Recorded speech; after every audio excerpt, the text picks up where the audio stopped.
Everybody, you know Ken over here because he loves to slate everything. But welcome back to Every Day's a Bonus, an opportunity for three guys just to sit down and talk about life. Three guys in different age categories, different life experiences, and we just get to bring you in on the conversation that sometimes we're already having when we start rolling these cameras, and as is today. So thank you back to both of you guys. This is Ken over here. This is Logan. He's brand new. He's new. Last week, you got to meet him for the very first time.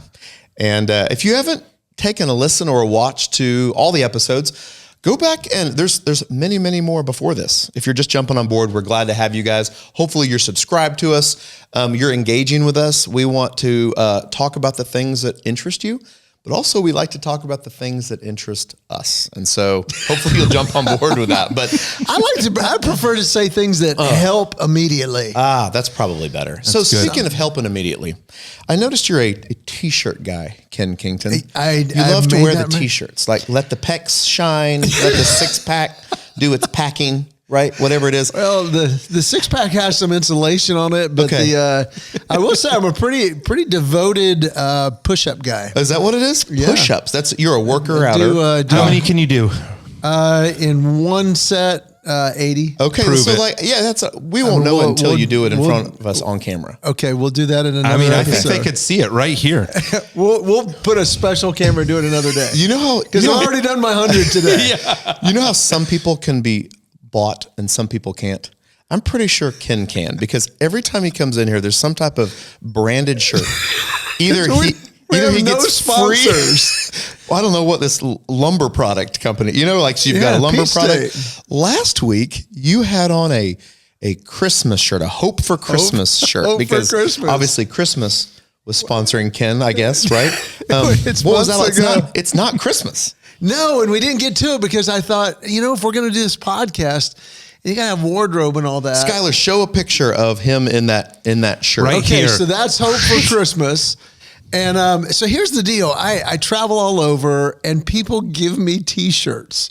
And by the end of the year, I've got drawers full of t-shirts. Okay, so I started taking them to just certain random events. People they just hand them to you? No. The events like, team building event or whatever. Okay. And so I started taking them to events and I'm like, who wants a free t-shirt? And it has nothing to do with it. And I'm throwing it to people. That's a good idea. That is hilarious. I like that. So I thought, you know what? Podcast. So when people give me a t-shirt, I'm going to wear a different one. And we have no sponsors, so this is just people that have given me t-shirts. But if you want to give us money, you can. But here's what I'm going to do. I want to do a little interactive piece. So last week is Hope for Christmas. It was a red one, kind of a cool t-shirt. Yep. And I want to virtually throw a t-shirt to somebody that's watching and or subscribed. So if you send in, hey, I want that Hope for Christmas t-shirt, and you're the first one to do it, I'm going to wash it.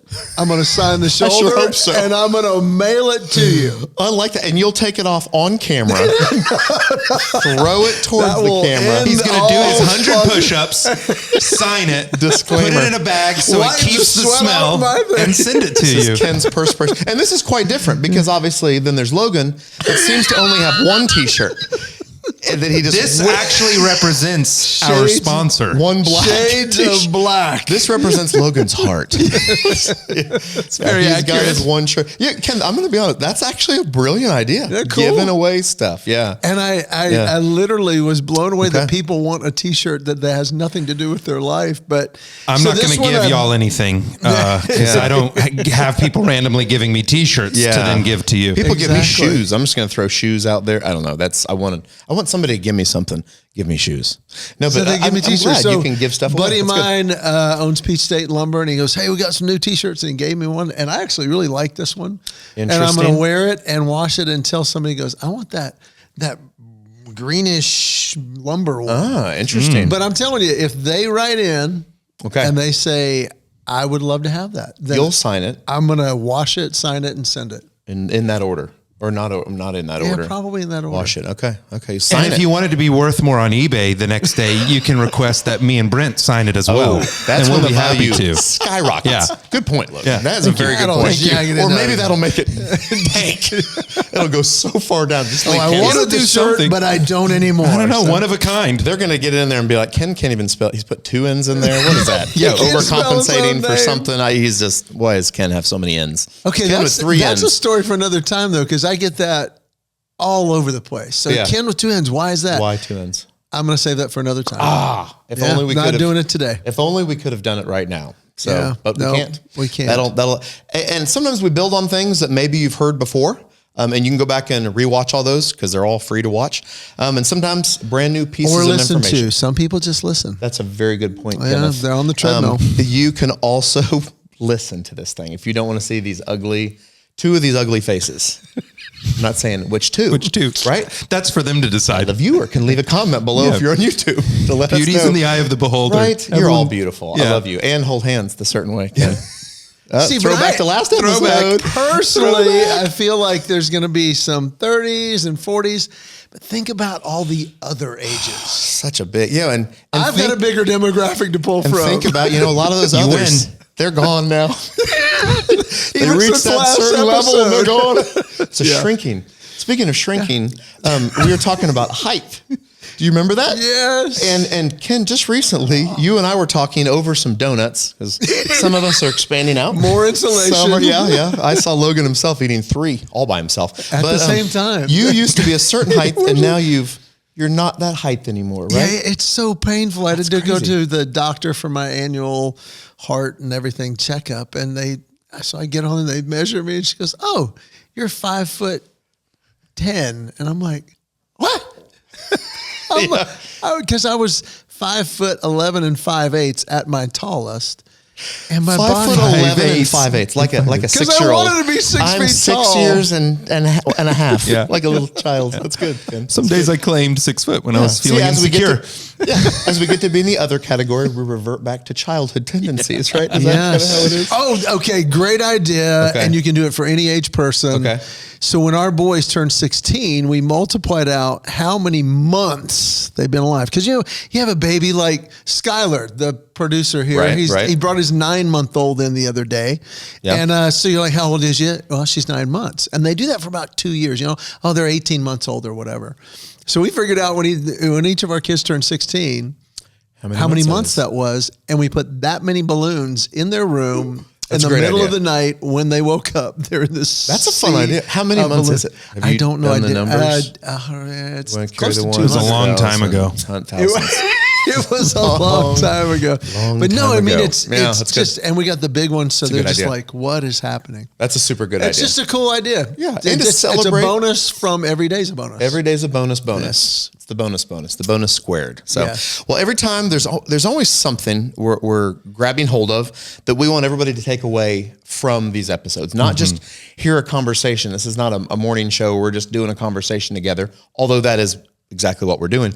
But usually there's something that one of us has learned. There's something in life that made a big difference. Yeah, that made a big difference. And so it might be like something that's of substance. It's something that you want to take away. Something of substance. Like, has anybody learned anything of substance that could maybe help the audience out there? Well, last time we talked about expect nothing and letting something go. Yep. And there's the opposite absolute of that. Okay. That I have literally tried to live by. If I'm having a rough day, I'm like, okay, why am I having a tough day? And the second part of expect nothing is appreciate everything. Everything. And good. I've learned even in those times where it's like, man, why am I having a bad day? And I'll put my finger on something. I'm like, you know what? I'm just thankful that I get the opportunity to have that opportunity, that's good. And it's just all perspective. And Logan and I were talking about it at breakfast one time, and Logan's an incredible communicator, but we were just talking about communication, and I had shared, if I get up there and my whole attitude is I hope they like me, then I lose before I begin. And then what happened? it's really impacted my last year's worth of speaking. That's kind of how Ken and I got connected. Was I'm a keynote speaker as well, and he's been mentoring me, which has been awesome. And he taught me that, Logan, your goal should not be when you get in front of a room to win the crowd over. And I'm going, well, that's my entire approach. Right. My whole life my first 5 to 10 minutes is specifically designed to win them over. I want them eating out of my hand so that they're ready to learn from what I have to share with them, right? And he said, no, when you show up, your mindset is when they leave here, I want them to know that I love them.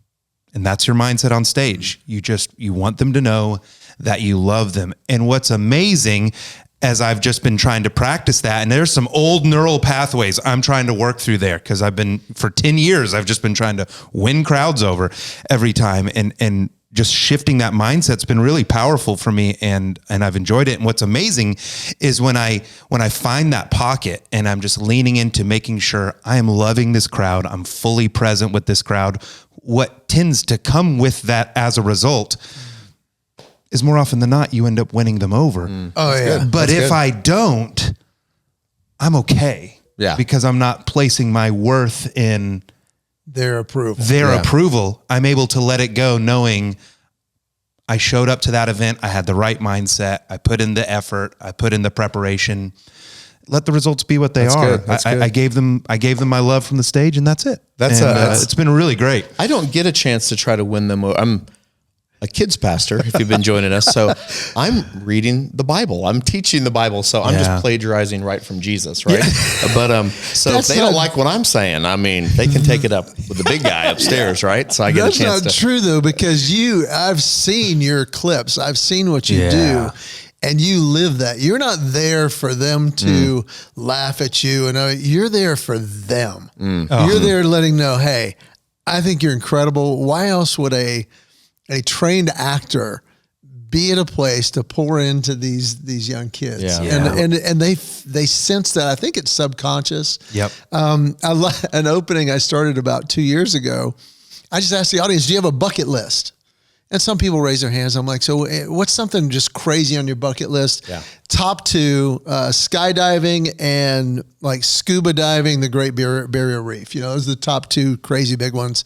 I said, well, there's always something that you think, I'm going to put it on here. I'll probably never be able to do it, but I'm going to put it on there anyway. And I go through some of my resume. I wanted to have a Netflix special. I had 2, and I wanted to win an award. I won a Golden Crown Award, and I wanted to work with Steve Martin, my hero. And I just go through all of these, and I said, but really, the one for me that I thought would never happen, and then I'd take something of theirs. And I'll give you the example from a few weeks ago, but my real dream was to perform on a Thursday night in Vidalia, Georgia at the Onion Growers Association. That would mean my career was a success. That's awesome. And they just thought like, oh my gosh, he's here. That's awesome. So I appreciate it, and I'm thankful. Yeah, that's good. I would rather be there than on the biggest stage in New York, because those people are real. Yeah. And I want them to know I really am glad to be here. Yeah. And I love what we're getting a chance to do here, but we're all from different walks of life, different phases, not just different ages, but from younger kids to kids that are becoming young adults to kids that are a little grown and out the door. Like, we all are approaching everything. And as you get a chance to reflect and look back, if your kids are super young, like Skylar's, or as our kids are all just in elementary, and then you're my kid's pastor. Yeah, I mean, that's so cool. That's so cool that it get a chance to influence that crowd. And as we look back on our kids, we're like, man, you really can appreciate the time when they were a baby. Well, I've been asked many times, what was your favorite phase of having kids? Was it the baby? Was it the toddler, elementary, middle, high school, all that kind of thing? And I said, you know what? My favorite phase of having kids is all the phases. I said, I love each one. I love where we're at right now. I love when we were having baby. Like, I think so often people look back and think, oh, I wish. But when you appreciate every phase where it's every day, and you appreciate where you're at right now, God has us all in a different place right now. We've grown so much more than last year and 10 years ago and 20 years ago. So when you learn to appreciate where you're at right now, you're like, wow, every phase is just doesn't mean everything was easy, right? It doesn't mean that everything always went the way you wanted it. I was just about to say, learning to appreciate something about everywhere you are. I'll never forget when Kennedy, my daughter, she's 21 now, incredible, beautiful young woman. When she had cancer, she's 4 years old. And that is every bit the living hell you would imagine as a parent, that your child literally could die. And yet we look back on so many of those opportunities. So I took her to clinic every Monday and several ER visits, but I'll never forget. One of the greatest memories I have is when she lost the last little bit of her hair. I come home, Heather had called me, I'm coming home from the airport. She goes, brace yourself. It's gone. I walk in, here's this beautiful blue-eyed little 4-year-old with a bald head. And she comes running up like she always did and just gave me a hug. I said, Kennedy, I love your haircut. And she goes, thanks. And she's rubbing her hair. And I said, Kennedy, I want your haircut. And she goes, okay. And I said, Kennedy, will you give me the haircut? And she goes, really? And I'm like, yes. So we go on the front porch with a real buzzer, real scissors, and she's going after my head. And it was so funny because she'd never done it before. And I think she plucked half of it out, and Heather came out halfway through. She literally went, oh, wow. She goes, you look like you have mange. And I was like, I know, right? And she goes, I don't know if I can fix it. And I'm like, baby, it's coming off. Yeah. And it's one of my favorite minutes. We always read books at night. It's so good. And Kennedy's laying there. She's just ear to ear smiling, and we're rubbing heads. And she goes, Daddy, we're bald buddies. And I'm like, yes, we are. That's so great. And she said, Daddy, Mommy said my hair might go back curly, which we read. It's chemo curls, and hers did. She goes, do you think God will let me have curly hair? And I said, yes, I do. And then she goes, Daddy, how is yours going to grow back? And I said, baby, I just hope it does grow back. And some of it has. Yeah. However many years ago, some of it has. You know, it did okay. Something. But that's a good point. You actually now have so much more credibility and influence with a family that's gone through the exact same situation. Yeah. Years ago, we wonder why God allows certain things to happen sometimes. Right. And I remember Jagger when he was young. We've got a son, Jagger, who is a senior in high school. Our daughter, Lola Reese, is 21, and she's up at Liberty University in college. But Jagger, when he was like 3 years old, I remember I was on stage speaking, and the officer ran up to get me to let me know that my son had a seizure and is being rushed to hospital, these kinds of things. And I'm like, oh, you're driving as fast as you can to get to the hospital and do it. And you're just the unknown. You're praying. Right. So that's when sometimes the baddest situations, they bring you closer to God than you. Sometimes we wonder why bad things happen. I'm sure God wants to hear from us. He wants to connect with us. He's teaching us something. But I remember driving and praying and getting there, and all the things on the heads, and all the things and all the tests and all that. And they had no explanation, which the doctor told us that's the best case scenario. You want no explanation. Wow. And we prayed about it, and finally God healed him of this. And we always wondered, I wonder what God is trying to teach us through this situation. Years later, we have somebody come into church, and they're really wanting to drop their child off, but their child is prone to having seizures. Yeah. And I'm like, oh man, we went through the same thing with our son. And I got to share our story of God's healing. She felt comfortable, and all of a sudden now she's leaving the child behind for us to love on and to have fun with. And it's like, wow, she never would have done that unless maybe we would have gone through a situation like this. And I'm not saying it has to happen that way, but when we recognize it and appreciate that, I hated going through this. You probably hated going through that situation because wouldn't wish it on anybody. Right. But when you look back now, reflecting back, you always say hindsight's 20/20. You're thankful that God's in charge and we're not. You get to look back on that and realize, wow, God knew what he was doing. We went through a very, very difficult situation, but now we're going to use what he's gifted us with to go and to share that with others and to help others feel comfortable or get through what they're going through. Yeah, one of the greatest joys is when you can lighten somebody's burden by, hey, I've been there. And I'll never forget, it's funny you mentioned that. My dad was epileptic, and so I had that experience. And I was coaching a little softball team, and this one mom going to drop her daughter off. It was like 6-year-old instructional softball. Okay. And I was like, are we good? Is she ready to play? And she goes, yeah, I don't know if she can play. And I'm like, Why would she not be able to play? It's instructional league. I'm going to make sure. She goes, well, she has seizures. And I'm like, okay, does she have like mild, grand mal? What kind? And she goes, no, they're just mild, but I don't want her to be out there and zone out and the ball come. And I'm like, listen, my dad had epilepsy. I know what to look for. Mm-hmm. She'll be in the outfield. I guarantee you that she's not going to get hurt. And the mom, I could just see this weight lifted. Like I want her to play, but so I really believe when we learn to appreciate, here's the revelation. There's never pain without a purpose. That's right. If we're willing to look for it. That's right. And so when we can appreciate, embrace it, and realize, I'm not going to understand all this as it's happening, but I'm going to learn to appreciate it. So with that, what are some of the greatest ways somebody showed you appreciation or you showed somebody appreciation? That's what I want to hear.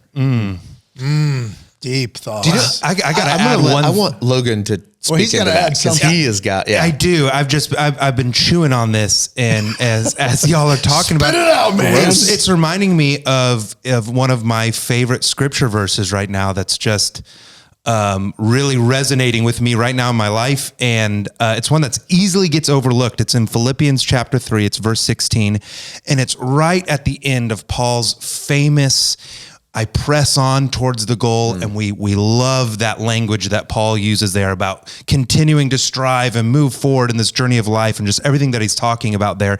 It's so inspiring. But right at the end of that, in verse 16, he just slides in, let us live up to what we've already attained. And I just think for so many of us, we can get caught up in what's next, talking about your favorite. What was my favorite phase with my children? Sometimes when you're in the phase, especially as a young dad, my girls are 6 and 5. There's been a couple of phases where I'm like, I can't wait to get out of this phase. But then when we get out of that phase, I'm going, I want to go back. Love it. Yeah. I want to go back. As soon as I figure it out, we move on to the next one. I'm like, oh my gosh. It's like that quote from The Office when Andy's like, I wish I knew when, oh man, what is it? The good time, like, wish I knew the good old days when I was still in them or something like that, And it's like, wish someone would put a light on. Hey, my kid's 6 and 5. Like, this is the good old days. So enjoy where you're at. Yeah. It's so good. True. And then also it's a reminder of, hey, the lessons that you learn along the way, even in the hard moments, even in the painful moments, let us live up to what we've already attained. Meaning, don't forget those lessons. Yeah. Well, yeah, that's why we do this podcast. Don't just experience them and move on. Apply them, and you're going to have opportunities where you and Heather can pour into other parents and other families that are dealing with a kid that may have cancer, and you've gotten some cool opportunities with that. And for me, part of my story in my 20s was a guy that had a real struggle with pornography, and being on the other side of that struggle, and thank you God, finding freedom from that. I've been given so many opportunities to pour into other young guys who are facing that same battle and go, hey, I've been there. Yeah. And here's how you fight, and it's worth it. Yeah. And it's cool. That's awesome. Yeah. That's awesome. And I'm not going to go into it. I think episode 3 is where we talked about where the name Every Day's a Bonus came from. Right. But I had a heart surgery. They can go back and listen to that one. But I got a text on a Sunday. A guy said, hey, I'm reading your book, Every Day's a Bonus, and I'm sitting in a hospital about to have open heart surgery tomorrow. Wow. Well, it was a local hospital, so I literally drive to the hospital, and he's reading my book, and I walk in, and his wife's there. And in a 15-minute visit, I was able to say, here's what's about to happen, here's what it's going to be, and here's my number. Call me if you have questions.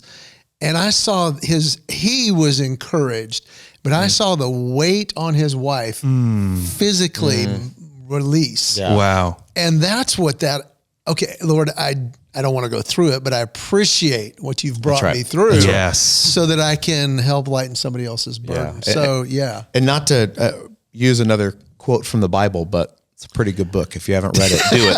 It's a bestseller. But it is a bestseller. Number one bestseller. Number one bestseller. Also, I think it's the number one most stolen book in the world. No Isn't that way. interesting? Isn't that interesting? So, I think that's the only thing you're allowed to steal. We'll send it to you.